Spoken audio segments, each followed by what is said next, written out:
All right, well, thanks for joining everybody for our continuing ed tonight. We have our pull assessments for Series 2. Just want to highlight that these assessments are really important, not only during the peak phase, but also starting right at the beginning so that we can see where the improvements come in over time. Without further ado, obviously, we're going to be leaving some of those push movements behind, the chest press and the front squats that we were working. And the assessments for Series 2 are going to be our deadlift and our pull-up. So pulling, moving weights towards the body. Also, as we know from the webinars, we're going to be seeing a lot of unilateral work throughout phase 4, focusing on balance and flexibility with that as well. We're starting off with the conventional deadlift, and we're going to chat through some of the important talking points, cues, and info for the deadlift. So can anybody tell me the primary movement of the deadlift? Hip hinge. Hip hinge, exactly correct. And what about main movers? So like what's the muscle that we're working mostly with? Glutes, hamstrings. Beautiful. Yep, glutes, hamstrings. For our conventional deadlift, what would some of those synergists be? So some of the smaller muscles that assist the movement. Quad. Beautifully done. Yes, quads. Also back, right? We've got that strong neutral back. The lats, right? Pulling the shoulders down and back. So as we can see, our lovely athlete on the screen demoing that conventional deadlift. Would anybody be willing to give me some cues? Just cueing me that conventional kettlebell deadlift. Anybody want to take a shot? I tell people if a Romanian deadlift and a squat had a baby, you're going to meet your conventional deadlift. So you will initiate with some slight hip hinge, but your hips are going to drop lower than they would in a Romanian deadlift. I love that. I love that little hybrid cue. We do Romanian quite a bit more often, right? So people maybe will forget about the knee bend. Does anybody know the difference of starting position conventional versus Romanian? Conventional starts on the ground. Thank you. Yeah, exactly. So generally, we're going to be keeping the weight on the ground to begin. And so the first movement is going to be that concentric lift.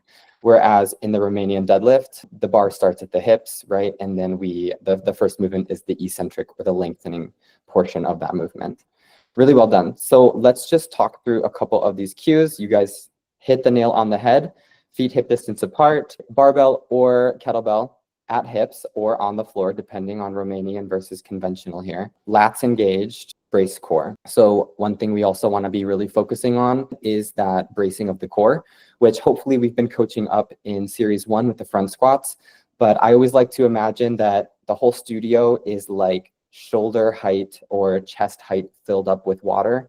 I take that nice deep inhale and hold the breath, bracing as if I'm going to be punched in the core, ducking underneath that water, and then exhale, blow the bubbles out as you stand up nice and tall. Sometimes that visual of like the water is helpful for people to know where they're supposed to be holding their breath. A lot of times you might see people start to like hold it at the top or take their breath down below. So I like that cue. Pushing those hips towards the back wall, bend the knees slightly, keep the back flat and neutral. And then we finish off with either plates if it's a barbell or kettlebells, right, for this athlete's demonstration, touching the ground for the conventional deadlift. Drive through the heels, squeeze through the back of the legs, right? We talked about hamstrings, glutes, and hips push forward. Let's head over to some of the common mistakes we see. These are just things that you want to be keeping an eye on. These are sort of the first people maybe that you want to make your way over to in a class if they're experiencing some difficulties with this movement, sort of like priority number 1 people. So like rounded back, weight in the toes, rounded shoulders, overthrowing those hips, right? So on the way standing up, a lot of times people like to bring those hips past the torso, past the feet.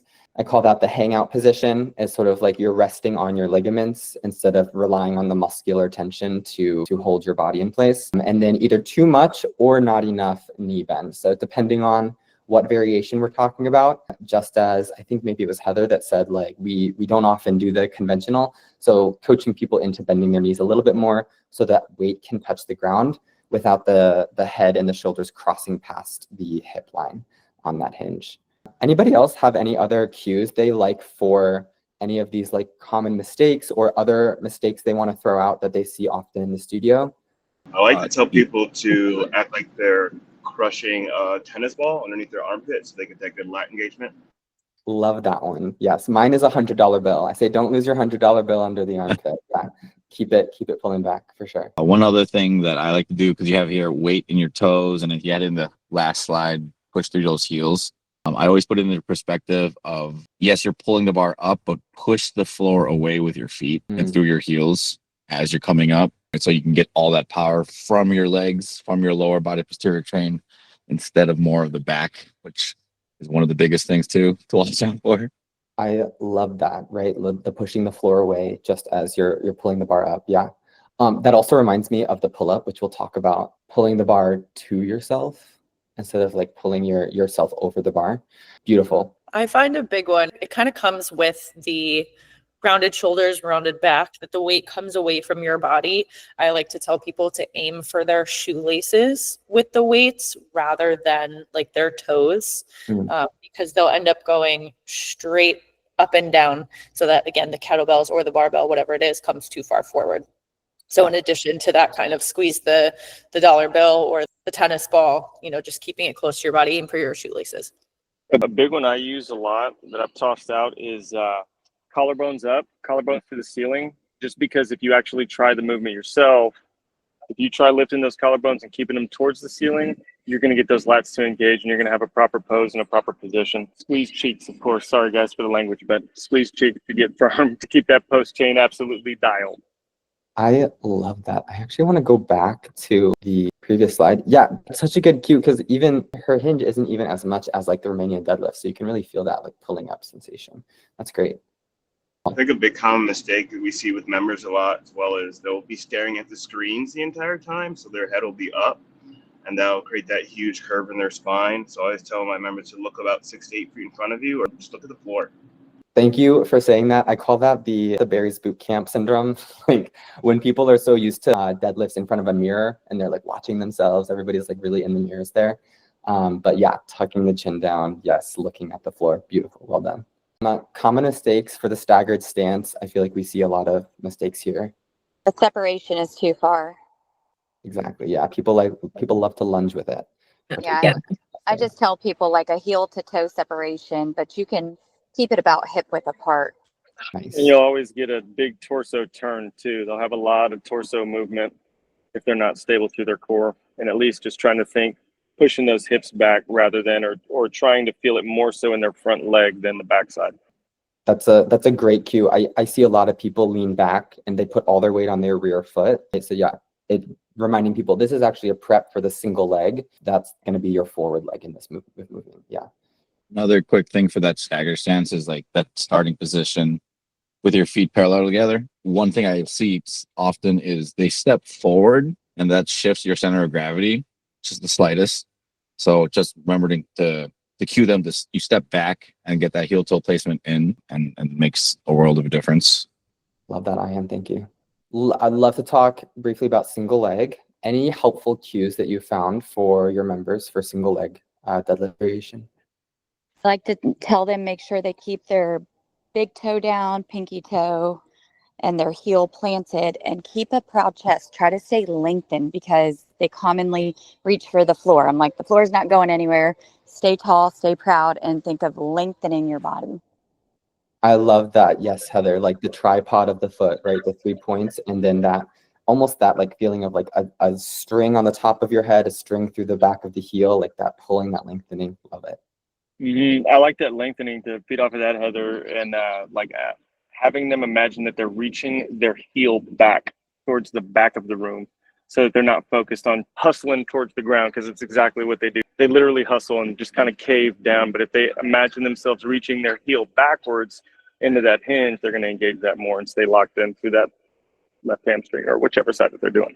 Mm-hmm. I like to say, look at something on the ground. That kind of helps with the balance.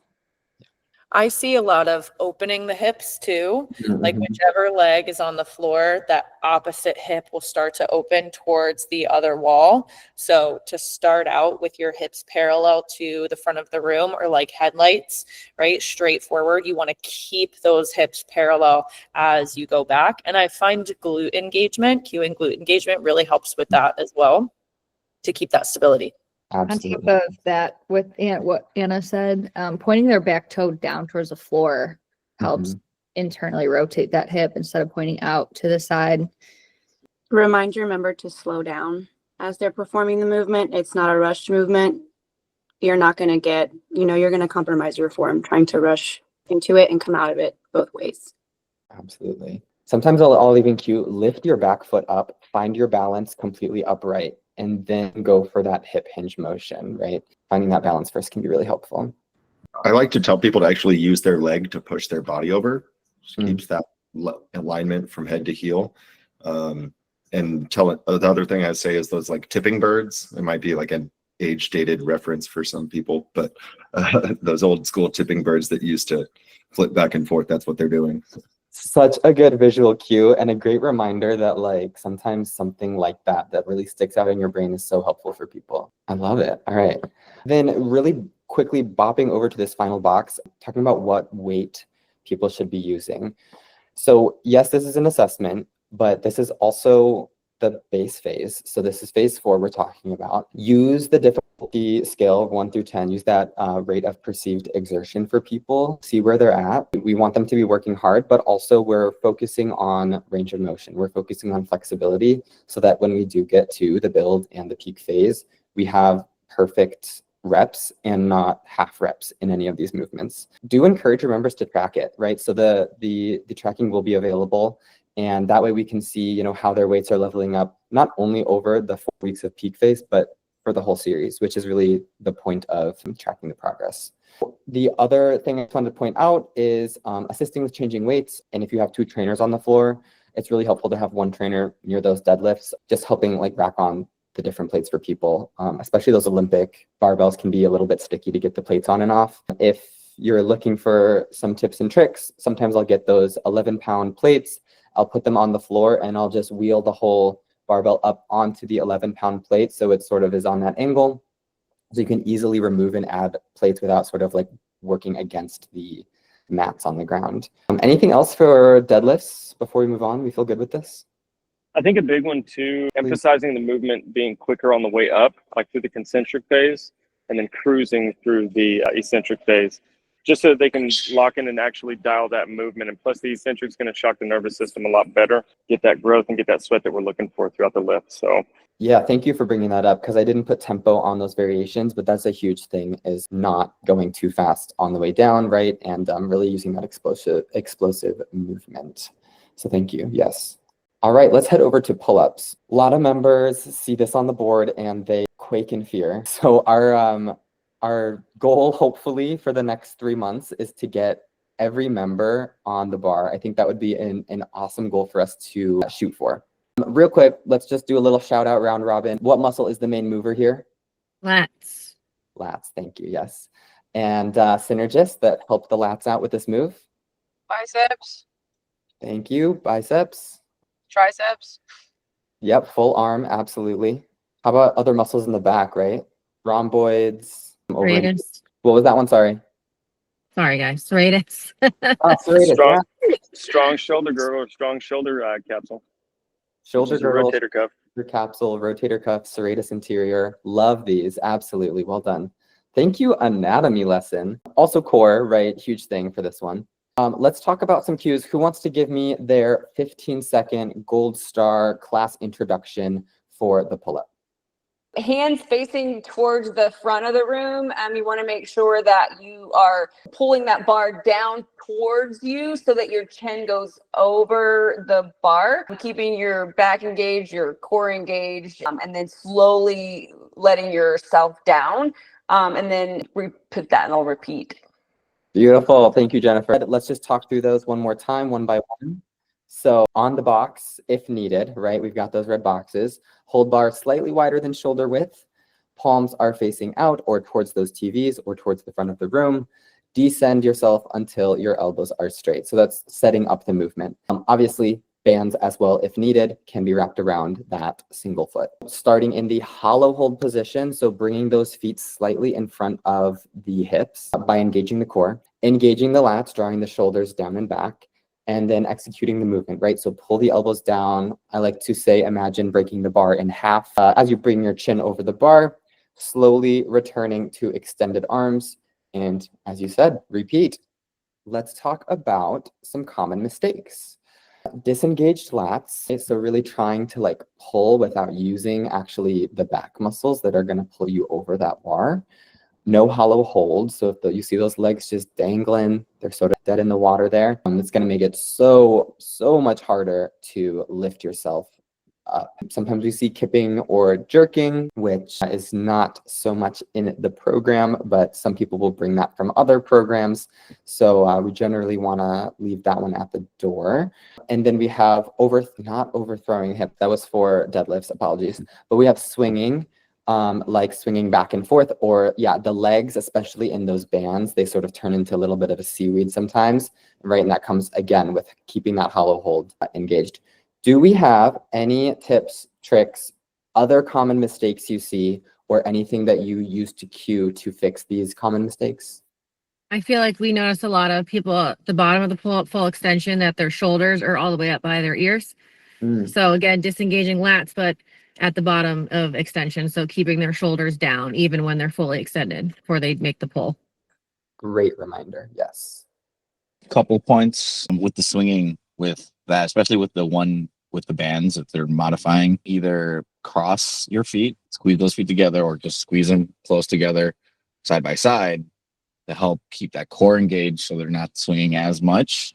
And then there are the half reps where they don't come down all the way. Members will think it's easier or whatever they need. Then they just tire their muscles out quicker because they're engaged the entire time. They don't reset at the bottom.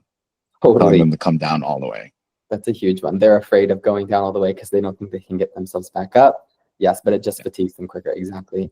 Talking about that band, another thing that I like to remind people is like, we're not putting both feet in the bands. It's going to make it much more difficult for you to set your foot down and catch yourself if you need to, or when you're ready to come out of that position. And Anna and I were also talking about like when people are swinging on the bar, maybe just offering a hand or two hands to the bottoms of their shoes or their toes to sort of stop the swing. Then we can talk about engaging the core and then pulling that chin up over the bar. Sometimes I will even offer like my hand under their foot, and I'll sort of like, let's go, like lift, and like offer them the support just to show them that they can get their head over the bar.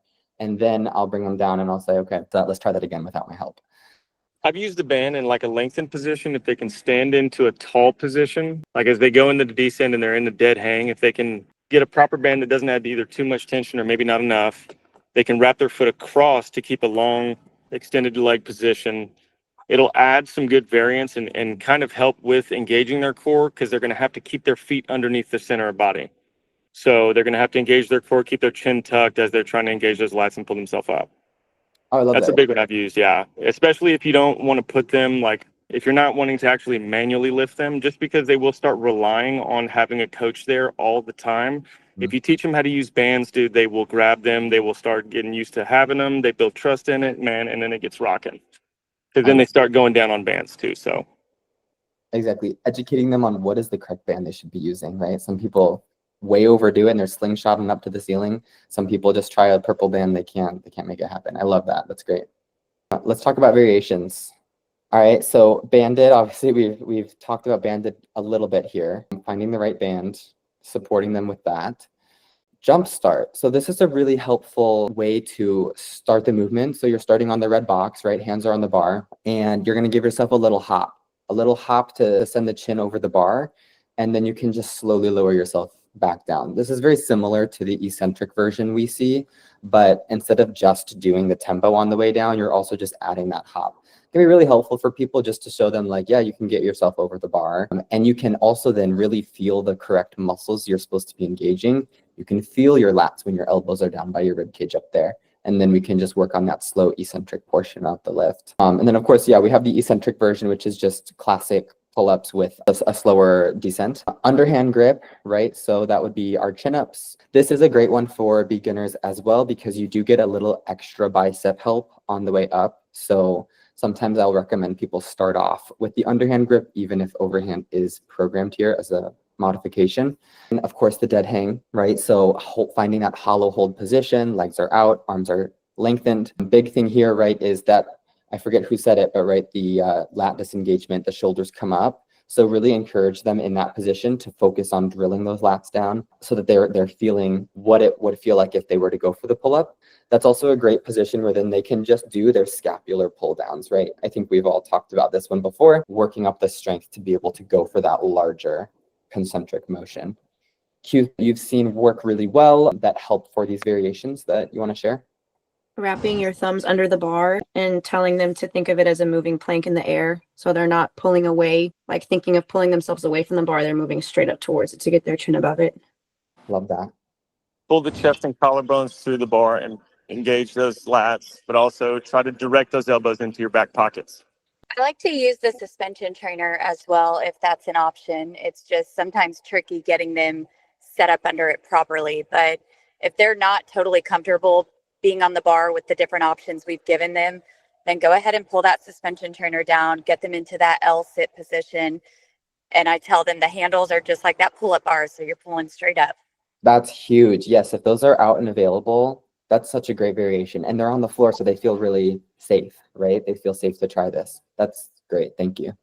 This is where we're looking for volume. So even if somebody is capable of doing 2, 3, 4, even more pull-ups unassisted, it can be really useful to use those bands, right? So just to like get a little bit more muscular endurance, especially on those days that we're having those longer sets come through. We're working volume, we're not working weight. We want our members to be able to progress over time. So like I said, I think a great goal would like get everybody in your studio to at least try to get up on the bar one time. I always say in my classes, like everybody has to get on the bar, but you don't have to stay on the bar, right? So we talked about lat pull downs as like the last resort, right? You can come down to the floor, you could come to a kneeling position, grab that band, you get the same muscular activation, or like we talked about the suspension trainers. But same thing with the deadlifts, right? We don't need to be PRing in the base phase. Find the way where we can sustain for the full working sets throughout this base phase and really, really, really drill home form. All of these cues you gave are absolutely fantastic. This is the time to make sure everybody has pristine form so that when we increase that weight, we're not caving to our body's desire to round. With that being said, also, we're focusing range of motion, we're focusing flexibility, right? I was thinking back to like our final twofold where I had some people PRing on the chest press and I wasn't so happy with their range of motion, right? All the way down, all the way up. So if we can really drill that home now, then when they do pick up that heavier weight, they'll be able to get the full reps in. And then of course, variations, complementary movements, right? So we're not just working on the pull-ups and deadlifts, the accessory lifts, right, to those movements that we would see like in a twofold, such as bent over rows, reverse flies, all the core work, lunges, squats, that good stuff. That will help them with that. And then I dropped in a little screenshot of the assessment for the deadlifts. Hopefully most of us have seen this before. If you haven't, or you're not somebody who really uses the training app, I recommend that you go in and play around with it. The Series 2 assessments are not currently loaded in there. So you'll have to wait a bit to see those, but there are assessments from previous series as well as like benchmark assessments are always in there and some other ones as well. So being clear about how they're tracking in the app, right? They get to choose Olympic bar versus standard bar because that affects the weight. And then they're putting plates on and the plates are always added in increments of 2 for them. So they're just evening out that bar as they go.